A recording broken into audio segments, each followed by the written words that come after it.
Estávamos colocando aqui, né, mostrando que a passagem de Salmo 40, versos 6 e verso 7, vai referir-se de uma forma do qual possamos compreender a respeito de um servo, né, de um servo a qual ele se submete livre e espontaneamente ao seu Senhor, que no caso do texto é o Eterno, né? Quando o texto diz assim, as minhas orelhas furastes, né? Então demonstra um ato de submissão, de voluntariamente a pessoa está se submetendo àquele ato de servidão, por assim dizer. E tem outros textos também que vai corroborar, né? Vai conciliar com isso daqui. Nós estamos aqui colocando que o Mashiach, a sua morte, ela foi pactual. Ela não teria sido de uma forma simplesmente porque teria sido alguém que foi acusado pelo sacerdote e isso daí, né?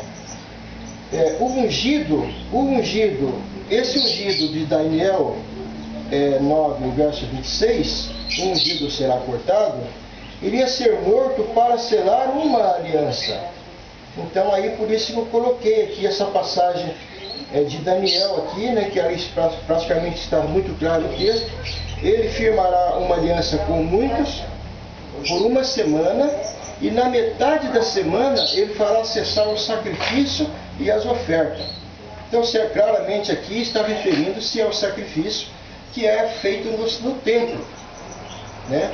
E tem outra passagem que diz aqui também que quando Yehoshua morreu lá no madeiro, lá na cruz, né? Ou no madeiro, como se pode entender, diz o texto em Matatia que o véu, a cortina do santuário, ela rasgou do alto a baixo, né?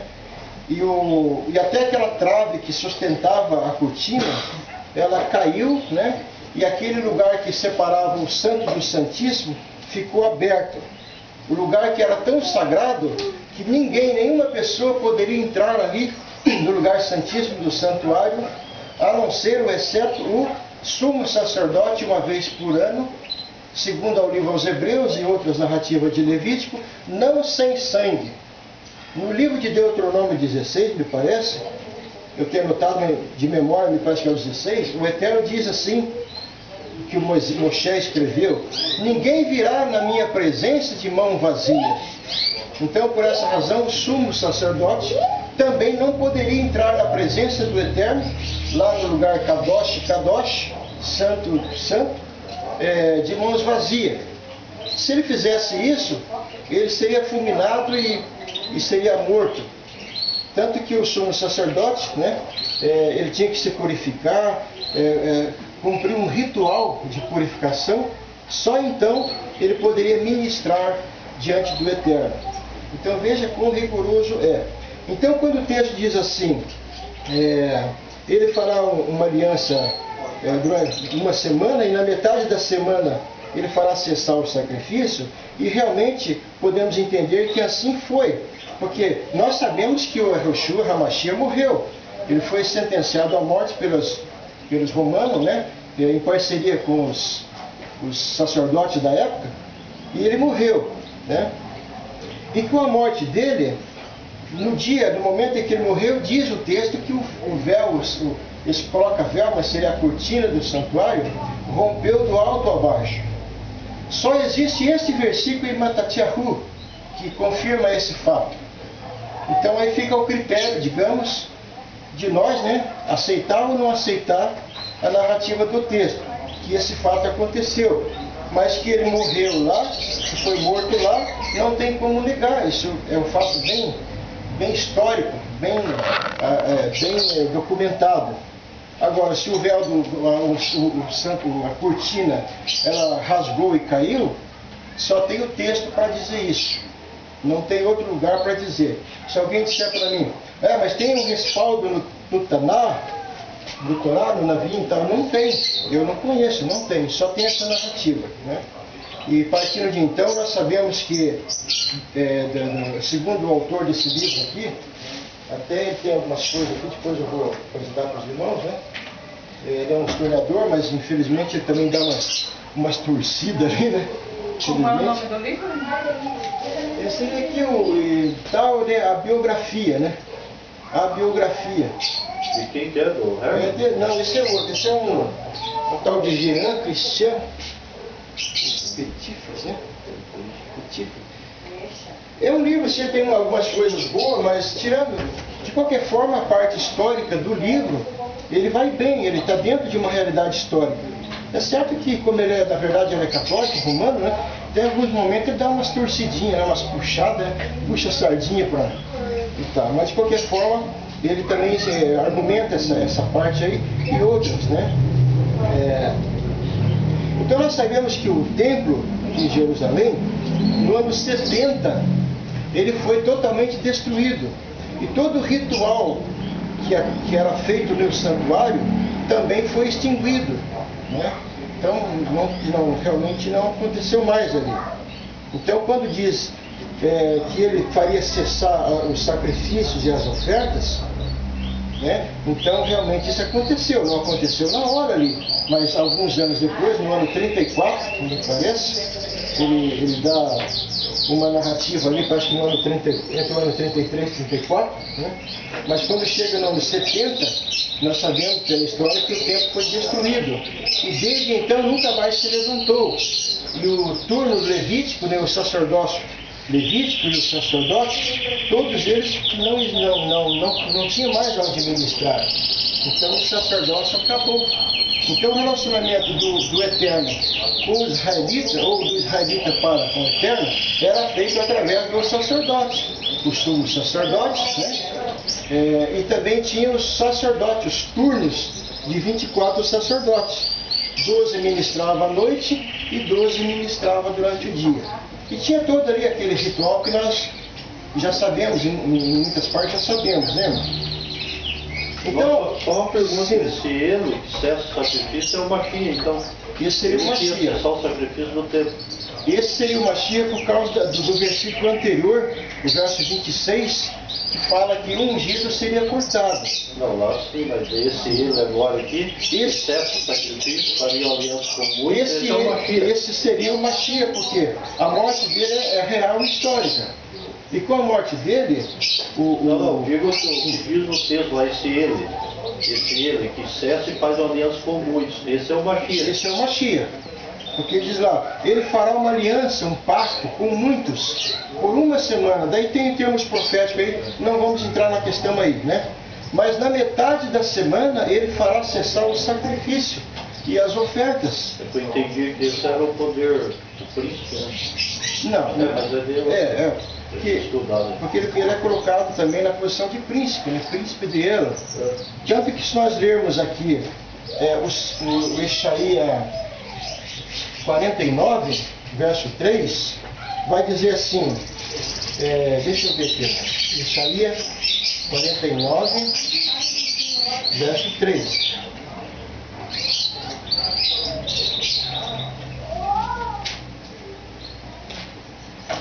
Por óculos aqui.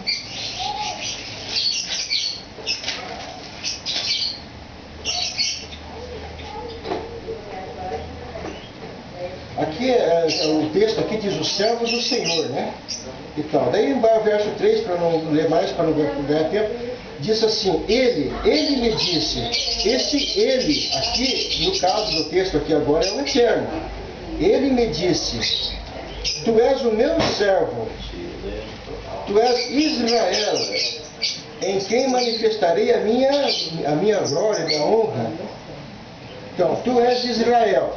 Nós já sabemos que o vocábulo Israel literalmente significa aquele que é príncipe de ela. Porque temos a palavra Sar, né? Sar, depois temos El, e temos a terceira pessoa do imperfeito, né? Ele é aquele que é o servo de ela, né? Então, no caso ali, quando fala príncipe, então está dentro de uma realidade, né? Ele é o príncipe de ela, né?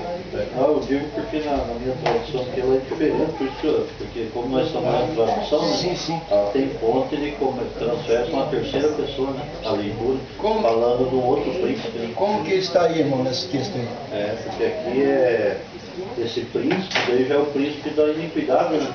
Que destruirá o templo, não o Mashiach. Não, aí depende da tradução, das vírgulas aí, né? E, pô, então não bate com o contexto, né?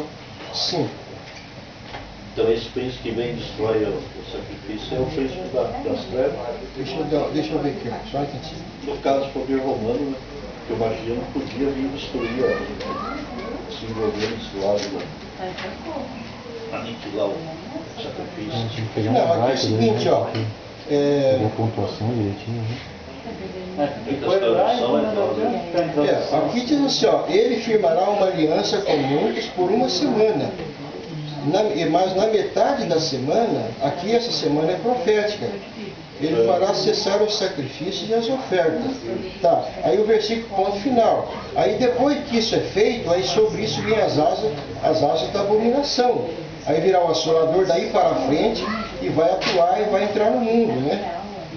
Aí vai ter destruição até o fim vai ter guerra e será derramado, e o que está previsto na profecia de sentença virá sobre o assolador, né? Mas aí no caso já vamos ter um pouquinho aqui, ó.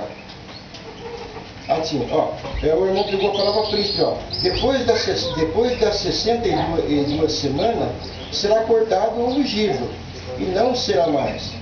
E o povo do príncipe há de vir. Ah, tá certo. Tá certo. Tá certo. É que a palavra aqui na hora eu emendei aqui. O céu falando daquele chifre pequeno que surge no meio dos demais. É ele que está sendo citado aqui, não o Mashiach. Mas aqui sim, correto. Aí já tá, a profecia já vai se estender e vai dizer que virá um destruidor lá e ele vai destruir o santuário e a cidade, né? Eu li aqui que essa Jerusalém é um pouquinho melhor, porque ela tem ponto, ela separa. Assim, acha melhor, né? Não, tá certo, essa parte tá certa. Então, na verdade, o povo do príncipe que vem, ele vem depois do fator segundo a sequência, após a morte desse ungido. Então, após a morte do ungido, ele vem e aí vai destruir a cidade e o templo. Por isso que mais tarde o Mashiach vai dizer, ouviste o que foi dito por Daniel, né? Então é esse pedacinho de texto, essa segunda parte do texto aqui, né? Mas aí, irmãos, aí quando chega o 27, ó, essa parte aqui já é o Mashiach. Ó, ele confirmará uma aliança com muitos por uma semana, mas na metade da semana fará cessar o sacrifício e a oferta, né? Daí aí a profecia vai dizer que depois disso vai vir sobre as asas da abominação, vai vir o destruidor, né? Então nós sabemos que depois da morte do Mashiach, depois do templo foi destruído, daí para frente o inimigo o assolador aqui no texto, ele vai atuar durante séculos, né? E vai até o fim dos tempos, né? E diz ali que até o fim parece que haverá guerra e tal. Mas de qualquer forma, o objetivo dessa colocação é para mostrar que a morte do Mashiach foi para selar uma aliança e foi pactual, né?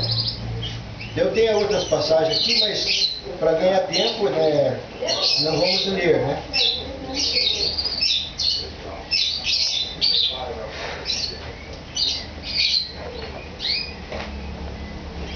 Mas só uma pergunta aí, irmão. Sim. Essa palestra que o irmão está dando aí, ela está dentro do assunto referente à ceia? Está. Dentro do assunto. É que eu estou colocando aqui para os irmãos, primeiro que o Mashiach disse que no Torá, na vinha que tu vim, estaria escrito sobre ele, em várias circunstâncias. Tá? Primeiro, vai falar dele da forma que, como servo sofredor, minhas orelhas furassem, porque eu estou colocando esse versículo para colocar dentro da profecia, que de fato é isso. Não é que eu estou pegando alguém e enfiando na profecia, não. Mas é isso que a profecia, sim. Eu só fiz uma pergunta para ficar mais claro para mim entender. Sim. Irmão, quer falar? Tem uma outra situação para aqueles que também consideram o lado espiritual, porque tem, por exemplo, o lado profético, tem a parte do hebraico da escrita, que é a segunda, e depois também tem uma terceira que vale a pena considerar.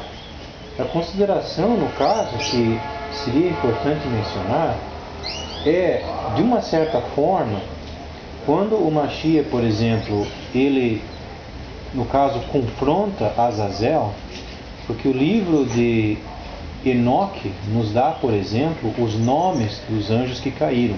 Certo. Então a gente, por exemplo, tem uma ideia rapidinho, para não tirar o tempo do irmão, que aqueles anjos que caíram, a terceira parte, que lideraram, todos eles têm um nome específico. E o livro de Enoque, que foi o bisavô de Noé, ele especifica para a gente. Então, por exemplo, Azazel foi o espírito especificamente que enganou a Eva. Então não é, por exemplo, que a serpente enganou a Eva. Não, a serpente não tem nada a ver, é Azazel. Este é o nome do espírito que enganou ela. Está lá em Enoque, para quem quiser dar uma olhadinha depois, né?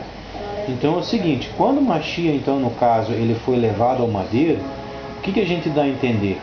Que Azazel também foi lá e tentou tentar o Mashiach no deserto, e o Mashiach conseguiu sair de lá com vida. E depois, então, quando o Mashiach é levado no madeiro, que é, obviamente, aquela parte que ele dá a sua vida, ele deu a sua vida sem ter razão. Para aqueles que acreditam na parte espiritual, né, tem a parte do hebraico, a parte do entendimento, tem a parte da profecia, e tem a parte espiritual. A parte espiritual, Mashiach foi para o madeiro sem ter culpa alguma. Então vale a pena considerar a chance de ser, quando Mashiach esmaga a cabeça da serpente, que simplesmente ele confrontou a Azazel, e Azazel, sendo um espírito que não é a serpente é simplesmente uma linguagem figurada, uma analogia, né, porque ele saiu da posição dele de nobreza junto com o Eterno, um dos que estavam com ele, para um nível mais baixo. Então aquele confronto, Azazel pegou e fez algo com Mashiach que não deveria. Então aquilo ali, da minha parte, dá a entender que ele, não é que ele esmagou, ele confrontou, ganhou, e Azazel simplesmente destruiu alguém sem ter culpa alguma. E o fato que ele não teve culpa nos deu também para a gente, sim, mas a gente no caso se espelha no Mashiach naquilo que ele fez e foi morto sem ter culpa. Então aquilo ali dá o entendimento de uma parte do sacrifício e cerimônias que por um tempo não se praticou.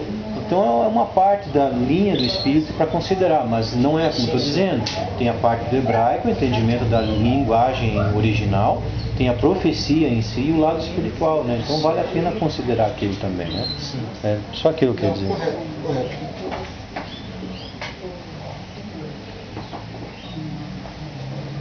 Eu já vou encerrar essa parte aqui, né?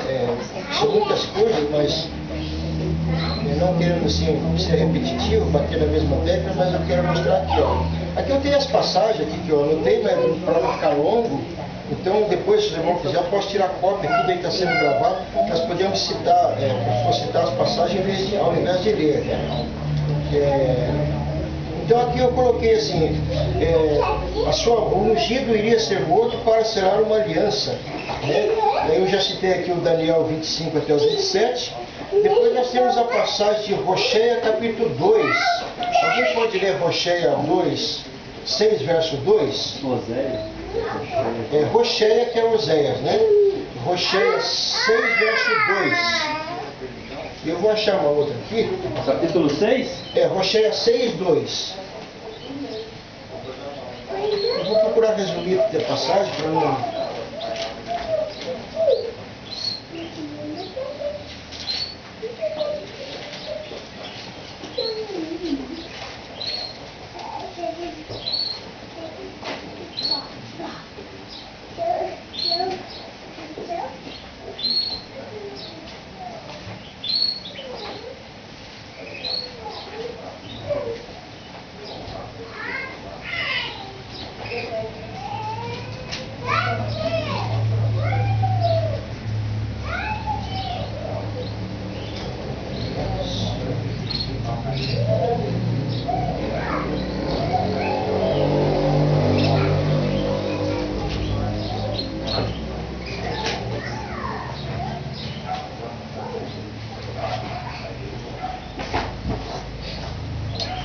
Pode ler?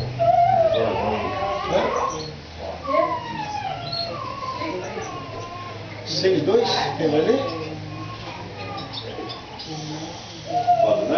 Oséias 6:2, só. Depois de 2 dias nos fará reviver. No terceiro dia nos levantará. E nós, plural, né, viveremos em sua presença. Sim, certo. Bem, essa confirmação, né, aí está a profecia e aqui no Atos está, digamos, a confirmação, né? O cumprimento do que foi dito ali, né? O apóstolo Kefa, né, que está dizendo no Atos 3:25, vós sois filhos dos profetas e da aliança que Elohim fez com vossos pais, dizendo a Abraão, na tua descendência serão benditos todos os povos da terra. Verso 26, ressuscitando Elohim a seu filho Yehoshua, primeiro o enviou a vós, para que nisso vos abençoasse, ao desviar-se cada um das suas maldades. Então, no caso, a profecia de Rocheia, também unindo aqui o Daniel 9, que nós estamos estudando, e aqui em Atos, confirmando a conclusão, né, da profecia, porque aqui diz que Elohim o ressuscitou, né? Está no plural, plural, fala no plural aqui. Aonde? É uma ressurreição plural, é só um dia aqui. Aí é plural? Sim. Do Rocheia? Depois de 2 dias nos fará reviver. Sim. Nos fará. Certo. Está em plural. Sim. E nós viveremos em sua presença. Certo. Sim. Então, mas esse nós agora está relacionado ao Mashiach. Daí a interpretação, né?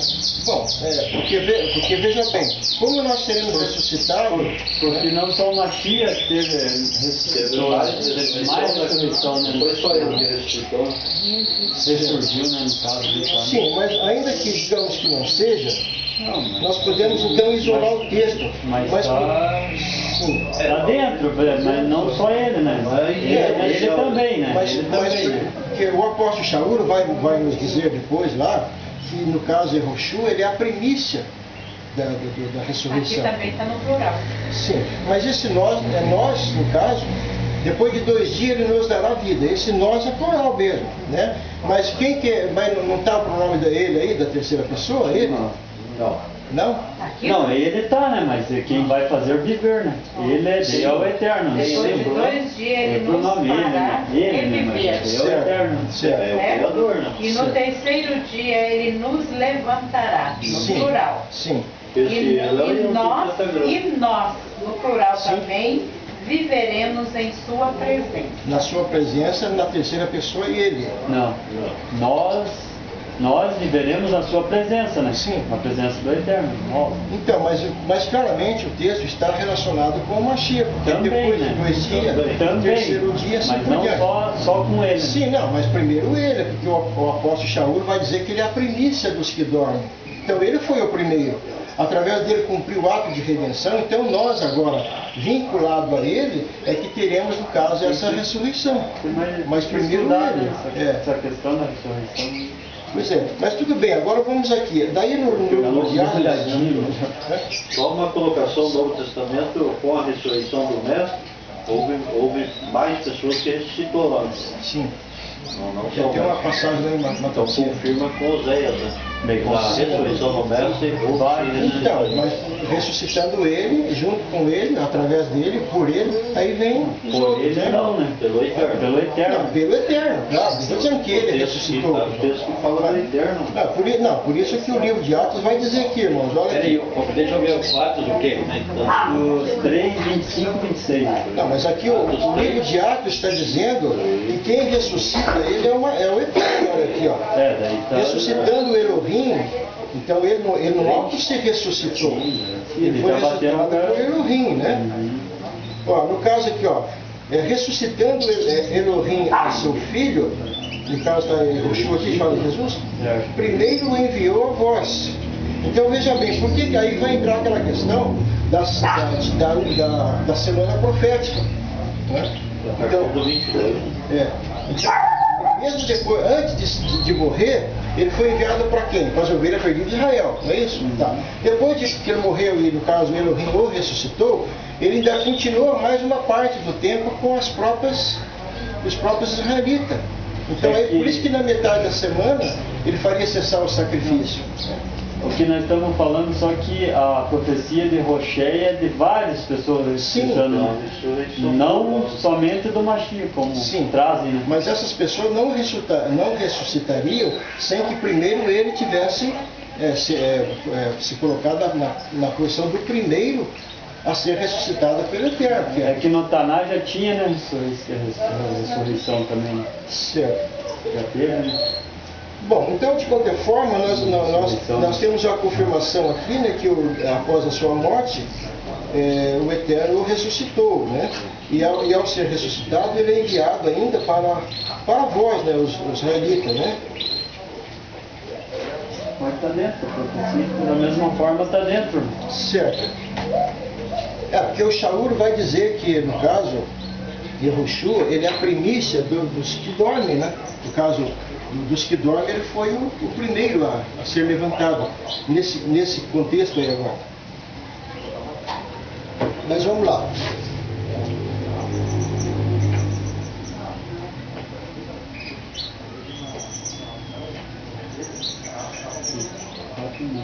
Citou Lázaro, né? Antes da morte dele.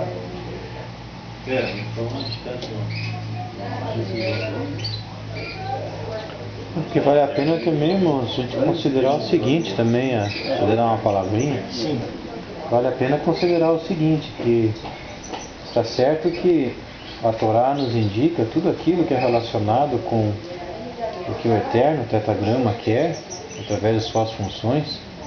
E também tem uma lei que o Eterno comentou, né, que quando o espírito, o fôlego de vida sai do sujeito, né, dele ou dela, não pode mais voltar, né? Então a gente tem que considerar aquela mitzvah e entender direitinho e alinhar, porque a volta, no caso dos mortos, pegando pelo lado espiritual para não violar o sentido direto do fôlego de vida que retorna e não pode, então a gente tem que entender o seguinte: Gamaliel, ele tinha falado ali, durante o período que eles estavam falando do Mashiach que ele tinha feito, e Gamaliel falou, veja bem, Sinédrio, irmãos, né, até comentou, né, líderes da lei, para eles não, no caso, irem contra aquela abertura de espírito que tinha acontecido, porque existiu um sujeito antes que se fazia de Mashiach, e ele levou em torno de 400 membros que estavam depois dele,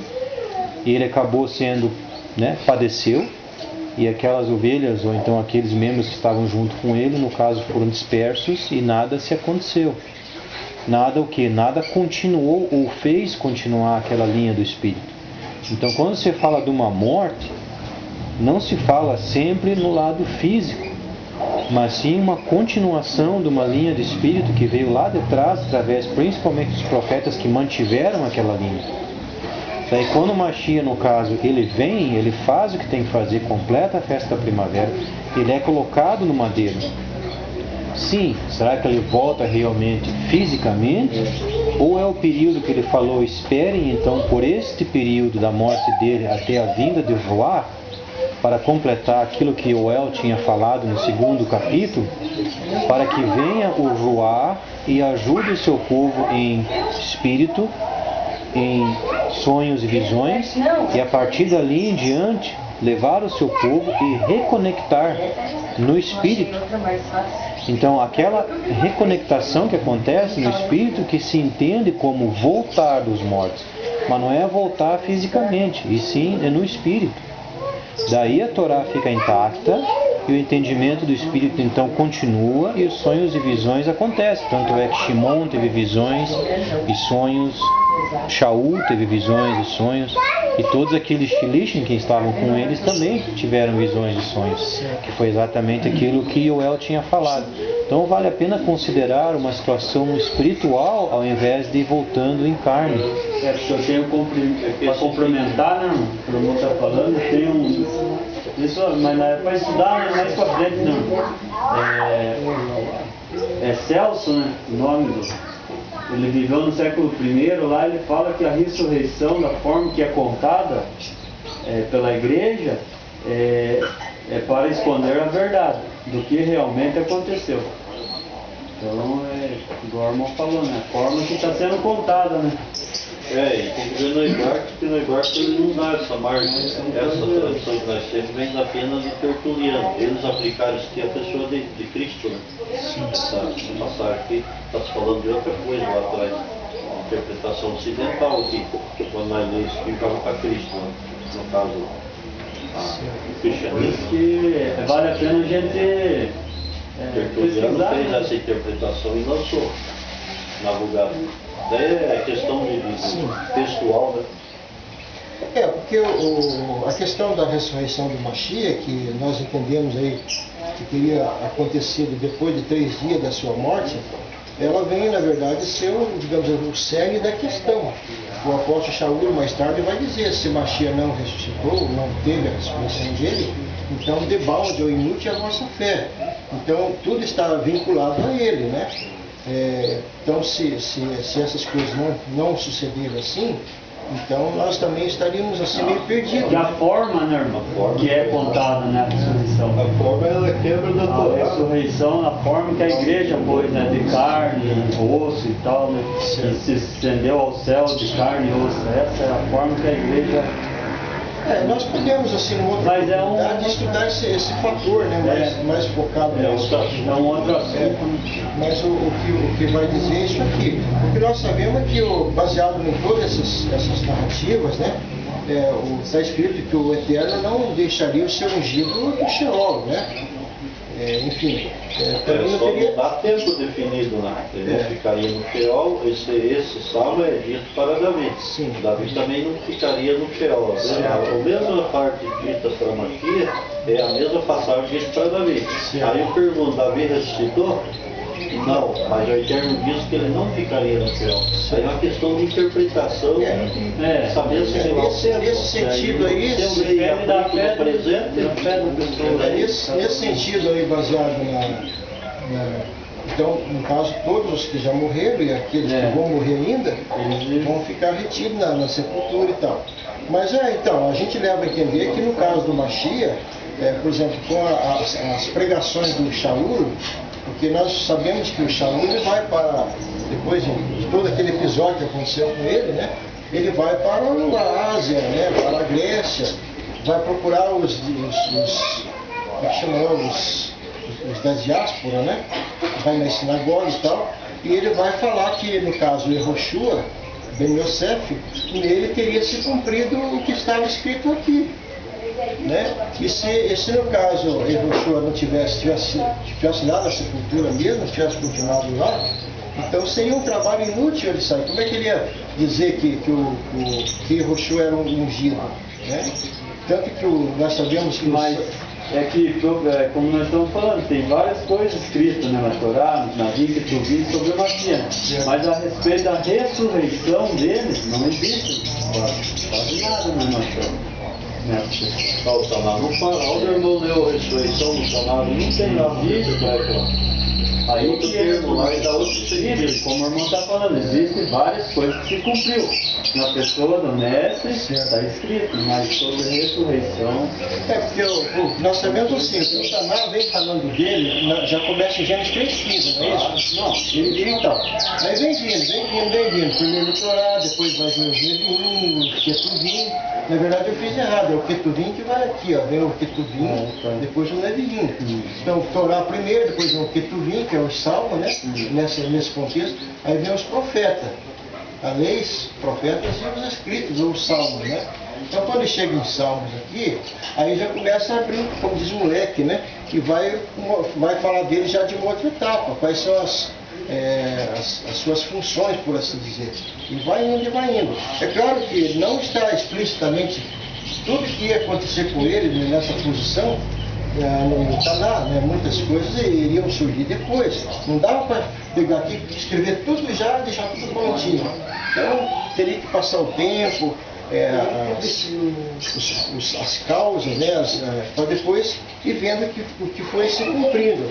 Mas de qualquer forma, dentro do que nós estamos batendo aqui, é que a sua morte se deu por uma razão de pacto, de aliança. Né? Então, todos aqueles que estiver vinculado com ele e aceitar, digamos assim, as normas, as regras, né? os preceitos, né, que está relacionado com ele, então essas pessoas estarão enquadradas nessa parte de qual ele diz, está escrito lá. Sim. No caso, o irmão mencionou o novo pacto relacionado com as normas dele. Então, por exemplo, quando o irmão falou aquilo, o que consegui entender daquilo? No caso, o irmão está falando das normas do Mashiach que está em linha com a Torá, ou foi um conjunto de normas que a partir do Mashiach então se estabeleceu? Porque se a gente for, no caso, estabelecer normas que o Mashiach estabeleceu, colocar num grupo, versus aquilo que o Tetagrama tinha falado antes, então quer dizer que as duas podem ter discrepância. Ou seja, pode ser que algo aconteça naquele conjunto ali que não precisa estar linkado com o que o Tetagrama fez anteriormente.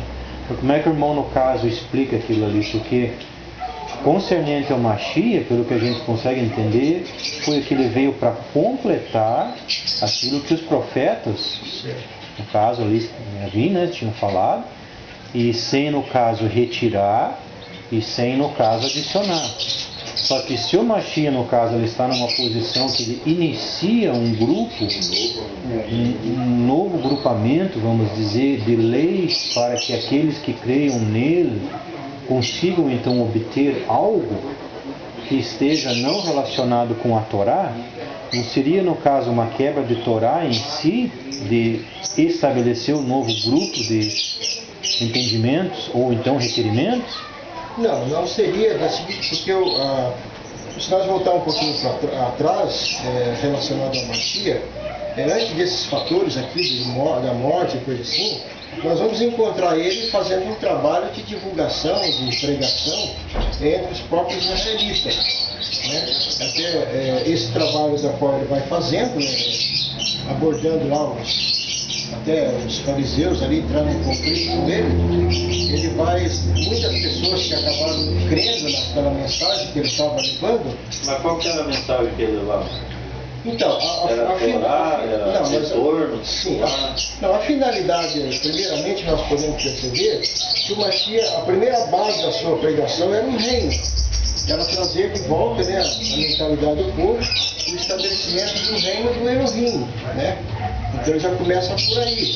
E nessa divulgação, ele vai levando a mensagem, vai dialogando com o povo, fazendo as suas parábolas, né? Tentando instruir o povo através de parábolas. O povo vai se achegando a ele e vai formando ali um povo, né?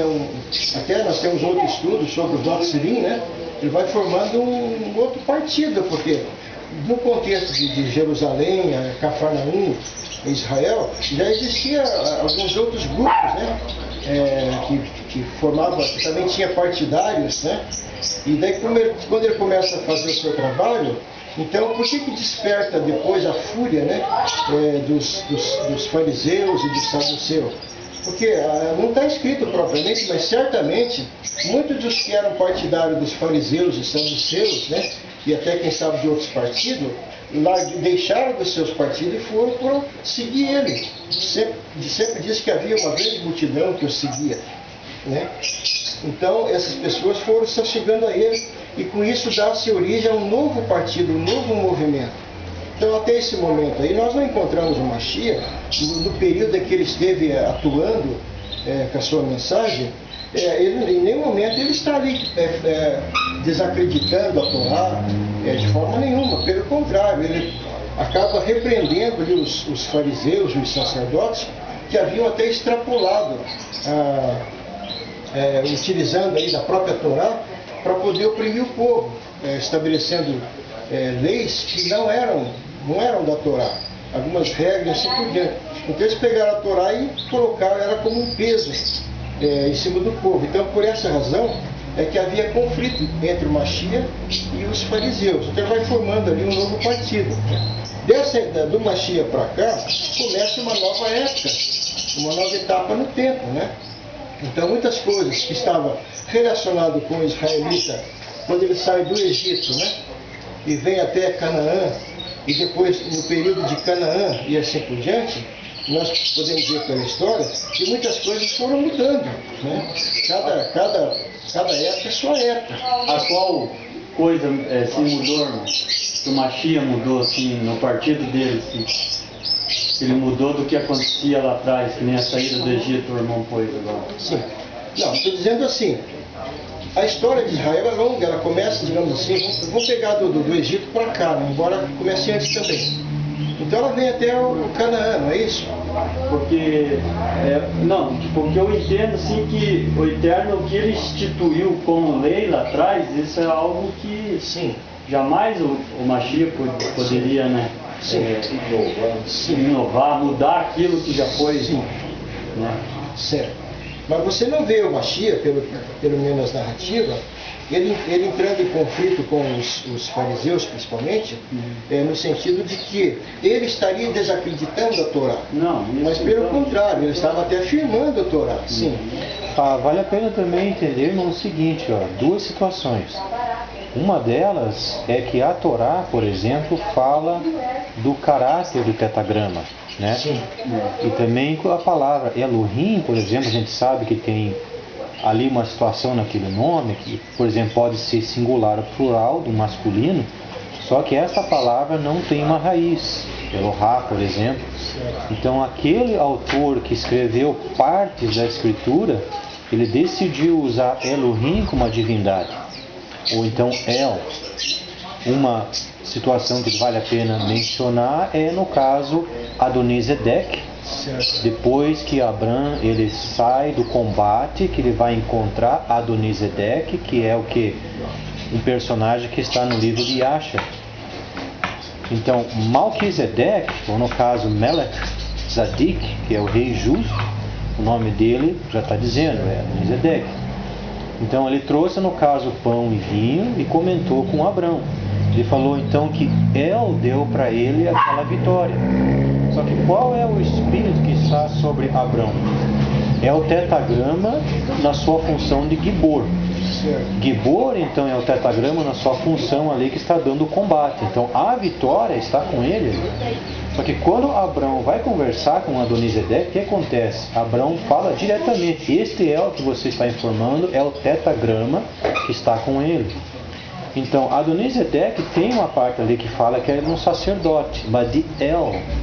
Ele não fala especificamente que é o tetagrama. Agora, o tetagrama, quando a gente merge para o tetagrama, ele existe toda uma bateria de funções. A gente tem que entender aquilo ali, porque cada conteúdo se encaixa com uma forma.